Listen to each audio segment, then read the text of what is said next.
หยุดพี่น้องเลยขอหยุดเรื่องน้องเบยนี่บอกว่ามีเหตุผลแบบนี้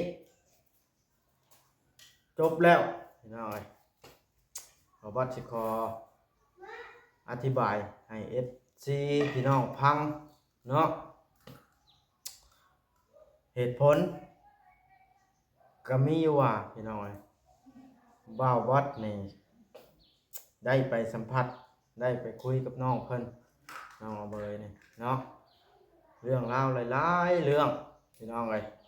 ได้ไปพูดคุยจนมาฮอดคลิปนี้พี่น้องจนได้เห็นทางลูซิดเข้าไปตอนแรงวานนี้ก็ชื่อว่าจังไดล่ะมาวัดกาสิขออธิบายให้ซีพังแล้วนี้อย่าลืมกดติดตามเพื่อเป็นกำลังใจให้ผมด้วยนะครับทุกคนขอบคุณมากๆครับพี่น้องเลยเดี๋ยวเปิดภาพขึ้นมานี่ก็ได้เป็นวันที่11แล้วพี่น้องวันอาทิตย์เนาะอยู่นี่ก็มานี่เพราะว่าก็มีแนวเสียออกมาว่าออกมากล่าวเรื่องน้องเบยจักเล็กจักน้อยนี่แหละพี่น้องเลยเนาะมันอื่นก็ต้องขอกราบทักทายสบายดีพี่น้อง FC เบิดสู่ขู่สู่คนเด้อพี่น้องเนาะเบิดสมองสู่บอลก็บอกว่าสิเป็นพี่น้องทั้งในประเทศแล้วก็อยู่ต่างประเทศนำพี่น้องเลยยินดีต้อนรับกันเบิดสู่ขู่สู่คนหั่นล่ะเนาะก็คือเรื่องมันเป็นแบบนี้พี่น้องก็วัดสิเว้าให้พังบ่าววัดเองนี่ก็สิขอยุติหยุดเรื่องน้องเบยเพราะว่ามันปวดหัวหลายพี่น้อยในเมื่อมันเป็นแบบนี้ขอยุติเพราะว่าเนี่ยเฮารับผิดชอบบ่ไหวอยู่แล้วเรื่องนี้เพราะว่ามันเฮานำเสนอเรื่องลงไปแล้วมันเรื่องมันใหญ่เรื่องมันหนักเฮาล่ะบ่ได้เฮียนถึงขั้นการเมืองกฎหมายอีหยังได้เห็นบ่าวตู้ซิดเข้าไปแล้วเพิ่นผู้ร่ำเฮียนสูงเพิ่นผู้มีหมู่มีครูเป็นเจ้าเป็นนายปล่อยให้เพิ่นดำเนินการชักเรื่องนี่พี่น้อยบ่ว่าจะขอยุติบ่ยุ่งเกี่ยวเลยบาดนี้พี่น้องเนาะเหตุผลมีอยู่แบบนี้ซี่ก็เข้ามาหลายทางน่ะมาด้านลบว่าง่ายๆซะมันมี FC 2 ฝ่ายพี่น้องมันมี FC 2 ฝ่ายหนึงอยู่ฝั่งนั้นฝ่ายหนึงอยู่ฝั่งนี้ FC ก็เลยตอบโต้กันแล้วก็เฮาก็สิเป็นการตอบโต้กันเองแล้วมันทำให้บทสงบในจิตใจได้อ่านคอมเมนต์แล้วนะเนาะมาวัดก็มีหยังก็สิคอยเบิ่งติดตามคลิปแล้วอยากฮู้ก็ได้พี่น้องแต่บ่วัดนี่สิบ่ขอนำเสนอเรื่องราวลงมีแต่ว่าบ่วัดเข้าไปก็คือเข้าไปเฮ็ดงานบ่วัดปกติก็คือบ่วัดได้ไปเฮ็ดงานอยู่นั่นอยู่แล้วนะก็คือเมียน้องเบยเพิ่นว่ามีคนเข้ามาหาบ่เนาะคนถามเพิ่นโอ้เบิดมื้อว่าน่ะเบิดมื้อนี่ก็คือเฮาเข้าไปอยู่ในงานเฮาไปเฮ็ดเวียกเฮ็ดเทือนให้ป้าแต๋วเป็นสะพานบุญให้ทางผู้ใหญ่ใจบุญเพิ่นพุ่นละพี่น้องเอ้ยเนาะแล้วเพิ่นอยู่ในหันถามบ่อยากให้เฮาถามเถิงเฮาก็สิบ่ถามบัดเฮาก็สิบ่ทายเพราะว่าเฮาได้รู้จักแล้วเด้เรื่องราวมันเข้าเป็นจังไดมาจังไดเฮาก็สิบ่ขอยืดยาวสานต่อเรื่องนี้พี่น้องเนาะปล่อยให้เป็นหน้าที่กฎหมายบ้านเมืองผู้เพิ่นรู้จักดีกว่าพี่น้องเลยเนาะก็คือเรื่องมื้อนั้นมื้อวานนี่แหละมาบ่ได้ ทำคลิปลงไปแต่ว่าบ่บอสบ่ได้ชื่อไผผู้นั้นผู้นี้บ่บอสเป็นกลางสืบหาความจริงบ่บอสก็บ่ได้เจาะจงว่าผู้นั้นเอาไปผู้นี้เอาไปพี่น้องเอ้ยแต่ว่าเฮาสืบความจริงอยากให้ฮู้อยากให้คนผิดจริงๆนะเป็นผู้รับแต่แล้วก็มันมีเรื่องราวพี่น้องเอ้ยคลิปบ่บอสก็ได้ลบ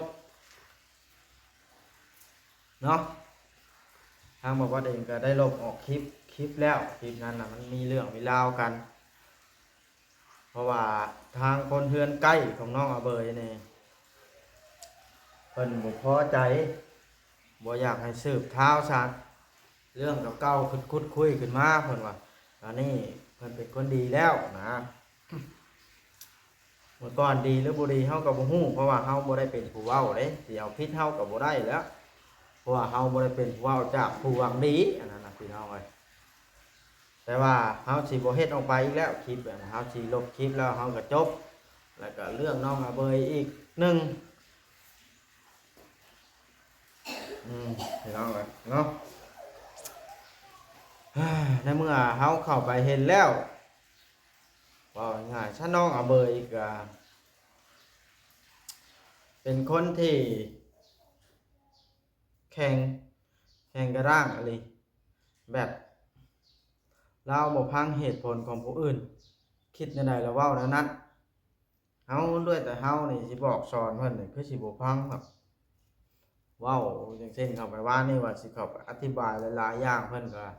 แฮงรู้จักกว่าพี่น้องเพิ่นเฮาก็เลยว่าคนผู้นี้นี่ปล่อยให้เป็นหน้าที่ของบ้านเมืองหรือว่า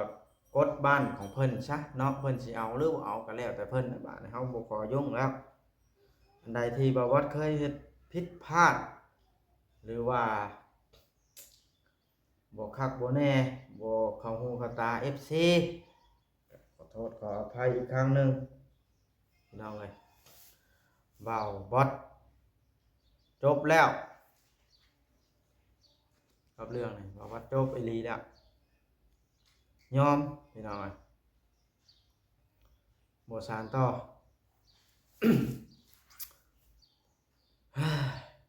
มันเมื่อยใจพี่น้องเอ้ยบ่แม่นหยังดอกเฮาสิ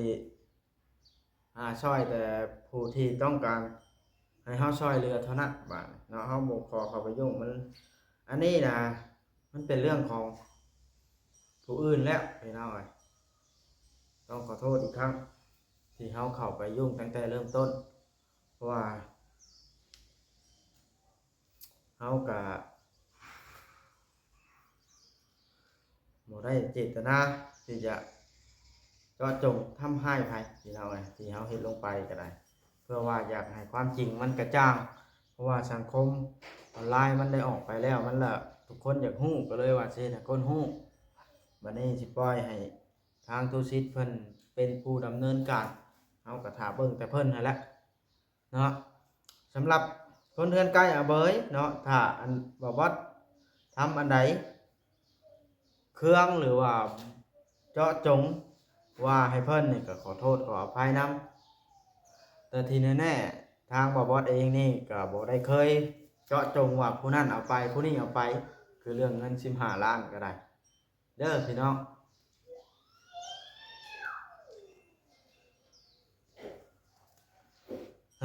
แค่ว่าบ่บอสเว้าไปว่ามีคนอาจสิใช้ร้ายน้องอาเบยเฮาก็บ่ได้ฮู้ว่าไผเป็นไผสิใช้ร้ายเนาะเฮาก็เป็นคาดเดาหั้นนะคนเฮา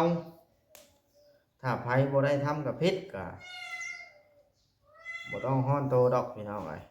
เฉยๆอยู่บ่วัดก็บ่เฮ็ดอีกแล้วบ่วัดก็ขอโทษนำหลายๆที่ต้องการความจริงให้ FC เบิ่งเรื่องที่ไผผิดไผถูกนั้นก็สิปล่อยให้เป็นบ้านเมืองเพิ่นเป็นผู้ดำเนินการแล้วล่ะบาดนี้บ่วัดก็สิขอยอมละบ่เฮ็ดคลิปเกี่ยวกับดราม่านี้อีกต่อไปเพราะว่ามันเป็นผลเสียพี่น้องเอ้ยต่อช่อง YouTube ของบ่าวบอสเองนี้มีแต่คอมเมนต์บ่ดีนะบ่าวบอสก็สิตั้งใจช่วยเหลือผู้ที่ต้องการความช่วยเหลืออย่างเช่น แต่หรือว่าผู้อื่นๆผู้ที่ทุกข์ยากจนที่ผู้ใหญ่เพิ่นให้ไปช่วยเฮาก็ไปก็คือเฮ็ดเฮือนเฮ็ดชานอันนี้เฮาก็สิตั้งใจไปเบิ่งงานของเฮาให้มันละเอียดให้มันดีเนาะพี่น้อง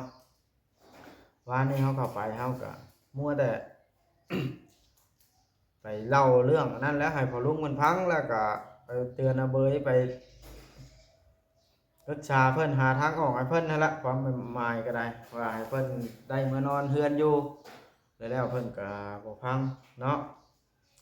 เอาโอเคพี่น้องเอ้ยบ่ได้เว้าหลายอย่างทางบ่วัดออกมาครั้งนี้ก็หยุดยุติขอโทษนำ FC หลายๆหยุดดำเนินการเรื่องน้องอาเบยพี่น้องเอ้ย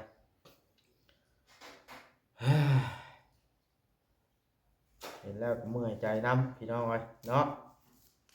เอาอยู่ดีมีแห้ง FC บัดสุขุสุขคนจังใดก็ได้ขอให้ทุกท่านสุขกายสบายใจเด้อพี่น้องเด้อเนาะ บ่วัดก็บ่ได้อยากเว้าหลายยายห้างบ่อยากยืดยาวพี่น้องเอ้ยจังใดก็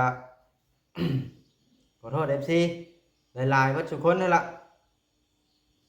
ถ้าอันใดผิดพลาดกันเนาะขอโทษอีกครั้งบ๊ายบายคลิปหน้าจะพบพ่อกันใหม่เป็นกำลังใจให้บ่วัดคือเก่าพี่น้องเอ้ยฝากกดไลค์กดแชร์เบิ่งคลิปเบิ่งโฆษณาให้หน่อยเด้อพี่น้องเด้อบ่วัดก็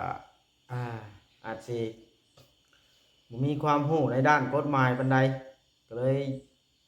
บ่อยากยุ่งเนาะแต่ว่าก็ถ้ามันเป็นเรื่องของเฮาเองนี่เฮาก็พอสิรู้อยู่แต่ว่าอันนี้มันเป็นเรื่องของผู้อื่นเขาไปยุ่งแล้วมันปวดหัวหั่นน่ะก็เลยอย่าดีกว่าพี่น้องเอ้ยมันสิเดือดร้อนเกินไปเฮาแบกรับบ่ได้เฮาก็ทำมาหากินเลี้ยงครอบครัวลูกเต้าเลี้ยงลูกเลี้ยงเมียเฮาสิไปยุ่งจนตัวเองเดือดร้อนหลายก็คือสิบ่ดีนะเนาะเอาชีวิตตัวเองให้รอดดีกว่าพี่น้องเอ้ยเนาะหาช่วยผู้ที่จนดีๆคลิปหน้าพบพ่อกันพี่น้องเว้าหลายมันยาว